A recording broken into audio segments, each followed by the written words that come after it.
नमस्कार, मेरा नाम है ज्योतिर्मय आचार्य। तो चलिए इस टॉपिक का ऊपर बात करते हैं। EVM, electronic voting machine.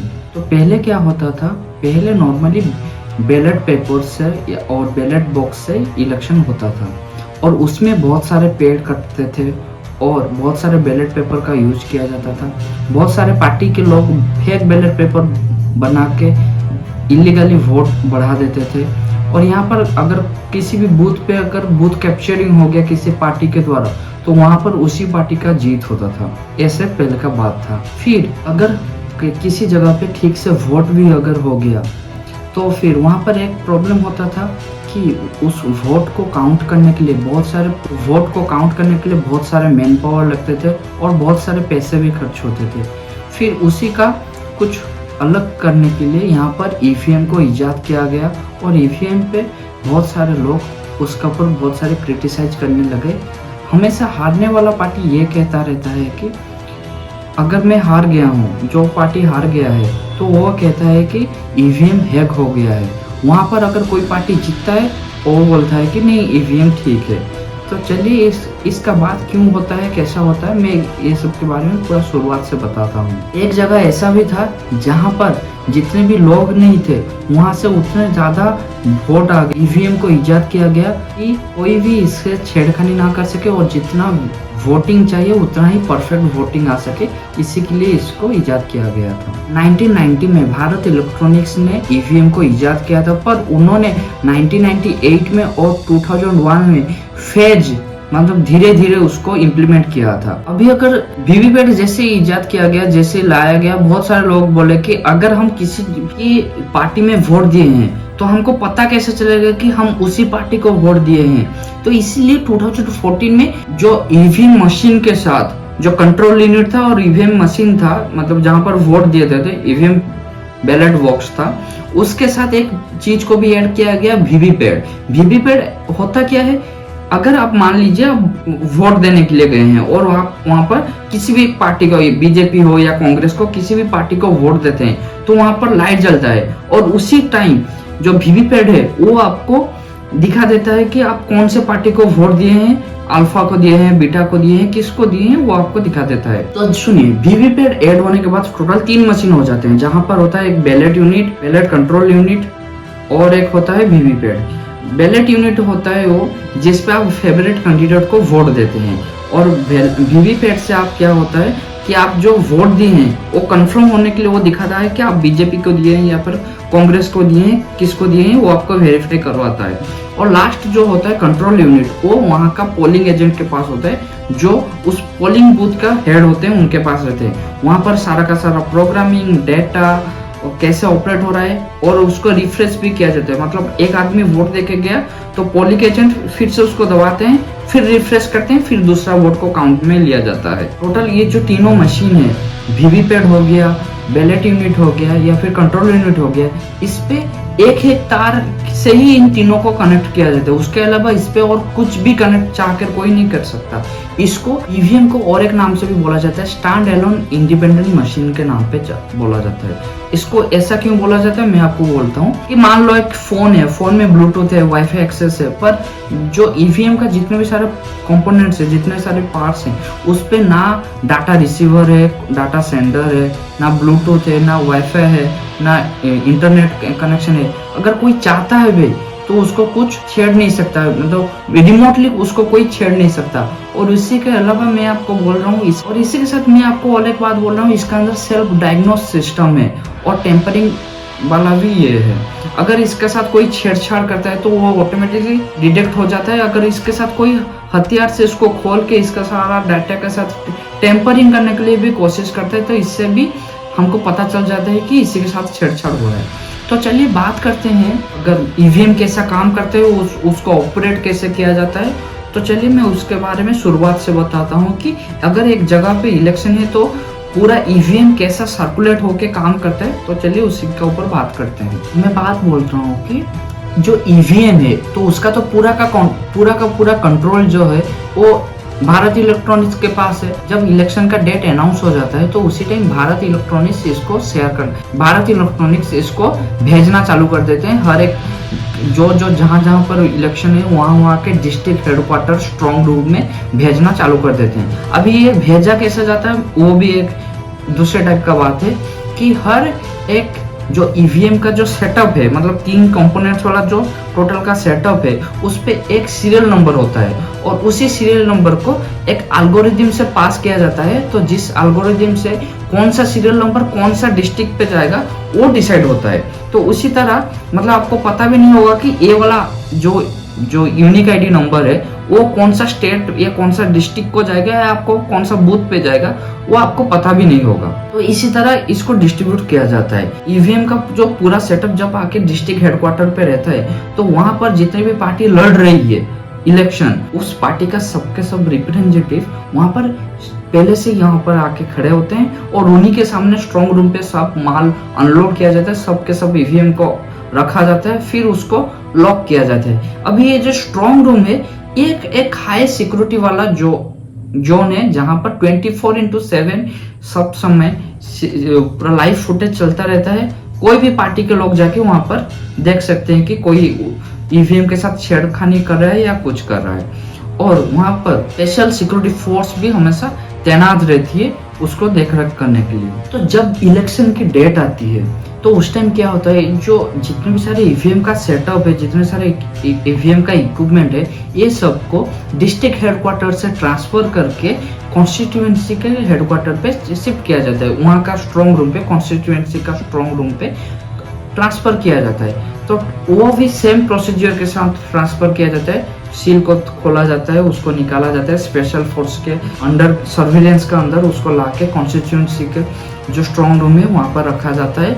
और वहां पर भी सेम प्रोसीजर के साथ उस रूम को लॉक कर दिया जाता है, सील कर दिया जाता है। और वहां पर भी 24/7 लाइव फुटेज चलती रहती है जो कि एक एलईडी टीवी में चलता रहता है। और वहां पर कोई भी पार्टी के लोग जाके आराम से चेक कर सकते हैं कि कोई आया है या कोई गया है। अभी मान लो दिल्ली के 7 कॉन्स्टिट्यूएंसी है तो पहला जो ईवीएम का सेटअप आएगा वो आके दिल्ली का स्ट्रॉन्ग रूम पे रहेगा और इलेक्शन के 2-3 दिन पहले वो जो 7 कॉन्स्टिट्यूएंसी है वहां पर डिवाइड हो जाएगा। कॉन्स्टिट्यूएंसी से वोटिंग वाले दिन वो ईवीएम के सारा सेटअप उसको लाया जाता है, सेम सिक्योरिटी के साथ उसको पोलिंग बूथ पे सेटअप किया जाता है। अभी वहां पर जितने भी सारे मेंबर खड़े हुए हैं अपने कॉन्स्टिट्यूशन से, तो उन लोगों को बुलाया जाता है और उन लोगों के सामने जो मैं पहले नहीं बोल रहा था, जो ईवीएम पे यूनिक आईडी नंबर होता है और जो पोलिंग बूथ का जो एड्रेस होता है उसको मैच किया जाता है कि ये वाला यूनिक आईडी इसी नंबर पोलिंग बूथ को अलर्ट किया गया है नहीं। अगर वो वाला मैच नहीं होता है तो वो प्रोसेस को वहीं पर रोक दिया जाता है। अगर मैच हो गया तो उसके बाद एक नेक्स्ट प्रोसेस को लाया जाता है, जैसे कि सब ईवीएम के जितने भी सारे कंपोनेंट्स है उसको अटैच किया जाता है, उसको स्टार्ट किया जाता है और जितने भी सारे मेंबर हैं, जितने भी सारे पार्टी के रिप्रेजेंटेटिव मेंबर हैं, उन्हीं के सामने उसको टेस्ट किया जाता है। सब पार्टी का मेंबर अपने आप से टेस्ट करते हैं। अगर टेस्ट सबको सेटिस्फेक्शन हुआ तो ठीक है, अगर नहीं हुआ तो उस प्रोसेस को वहीं पर रोक दिया जाता है। अगर सेटिस्फेक्शन नहीं हुआ तो वहां पर जितने भी सारे मेंबर है अपना सिग्नेचर देके वोट पोलिंग को स्टार्ट करते हैं और सभी लोग जाके वोट देना चालू करते हैं। अभी ईवीएम का ऊपर और एक भी अफवाह है कि ऐसे कुछ लोग बोलते हैं, मैं भी सुना हूं पर्सनली, कि अगर आप बैलेट यूनिट पे एक बार प्रेस करोगे तो वहां पर वोट उस पार्टी को 2 बार चला जाएगा। पर तो फिर मैं आपको बता दे रहा हूं कि अगर आप बैलेट यूनिट पे एक बार दबाते हो और वीवीपैट में 2 बार दिखा दिया कि बीजेपी को 2 बार वोट गया है, तो वो वाला वॉइड हो जाएगा, वो ऑटोमेटिकली वॉइड हो जाएगा और वो जो चल रहा है प्रोसेस, मतलब जो इलेक्शन जो चल रहा है वो ऑटोमेटिकली बंद हो जाएगा। मैं आपको बता दे रहा हूँ। तो ऐसा अफवाह में मत जाइए। ईवीएम एक सिक्योर है और उससे वोट करना बहुत आसान भी है। तो मैं बोल रहा हूँ कि जब जो ईवीएम से जहाँ पर वोट होता है वहां पर जो पोलिंग एजेंट होता है, जैसे ही इलेक्शन स्टार्ट होता है, वोटिंग स्टार्ट होता है, तो वहां पर वो टाइम नोट कर देते हैं कि इसी टाइम पे वोट स्टार्ट हुआ। और जब खत्म होता है वहां पर भी उसी तरह से टाइम लिख दिया जाता है कि इसी टाइम पे वोट खत्म हुआ। तो अगर उसी टाइम के बाद कोई भी अगर वहां पर जाके इलीगली वोट देना चाहे या फिर उसको टेम्परिंग करना चाहे तो वो ऑटोमेटिकली सिस्टम पे शो करवा देता है कि इसी टाइम के बाद इस मशीन पे यहाँ पर छेड़खानी करने के लिए कोशिश किया गया है। अभी आते हैं वोटिंग जब खत्म होता है तो वहाँ का जो रिप्रेजेंटेटिव है, जो पोलिंग एजेंट है, वोट बूथ का जो पोलिंग एजेंट है, वो वहाँ के सब रिप्रेजेंटेटिव को बुलाते हैं। जो पार्टी के मेंबर खड़े हुए हैं वहाँ पर कॉन्स्टिट्यूएंसी से, तो उनको बुलाया जाता है और वहाँ पर उनको बोला जाता है कि आप देख लीजिए कि ये वाला ईवीएम मशीन पे इतने वोट आए हैं और आप यहाँ पर सिग्नेचर कर दीजिए। मतलब मान लीजिए इस यूनिक आईडी का जो ईवीएम का सेटअप है उस पे टोटल 1250 का वोट आया है, तो आप लिख दीजिए। फिर दूसरे पे इतना आया है, तो यहाँ पर सब मेंबर को दिखाया जाता है कि कौन सा यूनिट पे कितना कितना वोट आए हैं। तो सब मेंबर को दिखा देने के बाद वहाँ पर एक सिग्नेचर नोट किया जाता है कि आप सिग्नेचर कर दीजिए। फिर उसको वहीं पर सबके सामने सील किया जाता है, तीनों यूनिट को एक बॉक्स में डाल के सील किया जाता है और फिर उसको सेम सिक्योरिटी के साथ, जो स्पेशल फोर्सेस होते हैं उनके से पूरा का पूरा सिक्योरिटी के साथ उसको वहाँ का स्ट्रॉन्ग रूम पे लिया जाता है जहाँ पर उसको काउंट किया जाएगा। अब जो वोटिंग जो मशीन जो हो चुके हैं उसको जो लाके यहाँ पर रख दिया होगा, जो स्ट्रॉन्ग रूम पे रख दिया है, तो उसको पूरा सील कर दिया गया है और उसको ऊपर सीसीटीवी 24/7 चल रहा है। अब कोई भी पार्टी का मेंबर जाके उसको देख सकते हैं। फिर होता है जो जिस दिन काउंटिंग होता है, काउंटिंग वाले दिन वहाँ के सारे रिप्रेजेंटेटिव मेंबर जो खड़े हुए थे कैंडिडेट के हिसाब से, वो सब जाते हैं वहाँ पर और उन लोगों का सहमति से उसका सील तोड़ा जाता है स्ट्रॉन्ग रूम का, और चेक किया जाता है भी जितने भी सारे मशीन थे उसका सील लॉक है या फिर टूटा हुआ है। अगर टूटा हुआ है तो उस कॉन्स्टिट्यूएंसी का काउंटिंग वहाँ पर रोक दिया जाता है। अगर सब कुछ ठीक है तो वहाँ का जितने भी कैंडिडेट है वहाँ से परमिशन लेने के बाद काउंटिंग स्टार्ट किया जाता है। तो पूरा काउंटिंग का जो सिस्टम ऐसा होता है कि प्रिसाइडिंग ऑफिसर अपना रिजल्ट शो करने वाले के जो कंट्रोल यूनिट है वहाँ पर रिजल्ट शो वाला बटन दबाते हैं, तो वो बोलते हैं कि बीजेपी को 92 और कांग्रेस को 100 गया है। तो वहाँ पर वीवीपैट पे उसको भी कंफर्म किया जाता है कि हाँ बीजेपी को 92 और कांग्रेस को 100 गया। तो वो वाला एक जो मॉनिटर है वहां पर अपडेट किया जाता है और जिस मॉनिटर को बाहर से हर कोई देख सकता है, या फिर यहाँ से आप बोल सकते हो वहां पर से जो नॉर्मली जिस दिन काउंटिंग होता है वहाँ का जो लोकल न्यूज रिपोर्टर वाले होते हैं वो बोलते हैं कि ये वाला पार्टी इससे इतना आगे है, इतना पीछे है, इतने वोट से आगे हैं या फिर इतने वोट से पीछे हैं, वो ऐसे ही बोलते हैं। अब नॉर्मली ये बात होता है कि जो पार्टी हार चुकी है वो हमेशा हल्ला करता है कि ईवीएम हैक हो चुका था, इसी वजह से हम लोग हार गए, और जो पार्टी जीतता है वहाँ उस कॉन्स्टिट्यूएंसी से वो कभी भी ये हल्ला नहीं करता है कि हम इसी वजह से जीते हैं। तो फिर दूसरी जगह पे भी सेम, अगर वो पार्टी जो वाला पार्टी हार चुका है वहां पर अगर जीत जाता है वो हल्ला ही नहीं करता है कि उस कॉन्स्टिट्यूएंसी पे जो हम ईवीएम के वजह से जीत गए, क्या ईवीएम के वजह से हार गए। अगर हार गए तो बोलेंगे कि ईवीएम हैक हो चुका है।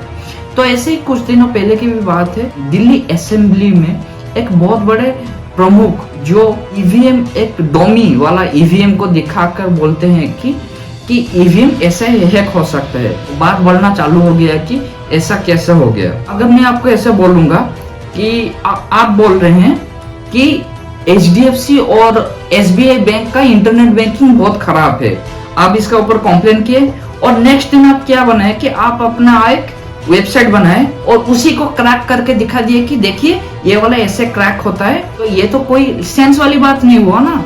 अगर आपको दिखाना है कि ईवीएम हैक हो सकता है तो आप ओरिजिनल ईवीएम जो भारत इलेक्ट्रॉनिक्स बनाता है वो वाला ईवीएम को हैक करके दिखाओ ना सबके सामने।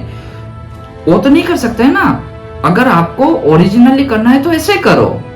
ये क्या होता है कि ईवीएम का एक कॉपी बना के उसको हैक करवा दिया, ऐसा तो नहीं होता है ना। क्योंकि जो दिल्ली असेंबली वाला बात था ये क्योंकि बहुत बड़े लेवल पे बात था, तो इसी का ऊपर सुप्रीम कोर्ट ने 3 जून 2017 को एक ये अनाउंस किया कि मैं आपको ईवीएम मशीन देता हूँ, हर एक पार्टी कोई भी मेंबर किसी भी एक बंदे को पकड़ के लाए और यहाँ पर शो करवाए कि ईवीएम मशीन इसी तरह हैक हो सकता है। तो वहां पर कोई भी पार्टी नहीं गए, जाएंगे भी नहीं, क्योंकि अगर जाएंगे और उसको हैक नहीं कर सके तो उन्हीं के पार्टी का बदनामी होगी। तो इसी वजह से कोई भी नहीं वहां पर नहीं गया। और एक दूसरी वाली बात मैं आपको बता दे रहा हूँ कि अगर आप Amazon पे सर्च करोगे तो ईवीएम के सारे पार्ट्स, जितने भी सारे चिप, सर्किट बोर्ड, सब कुछ अवेलेबल है। अगर आप उसको बना के उसका प्रोग्रामिंग में थोड़ा सा भी चेंज कर दोगे तो वो इजीली हैक हो जाएगा।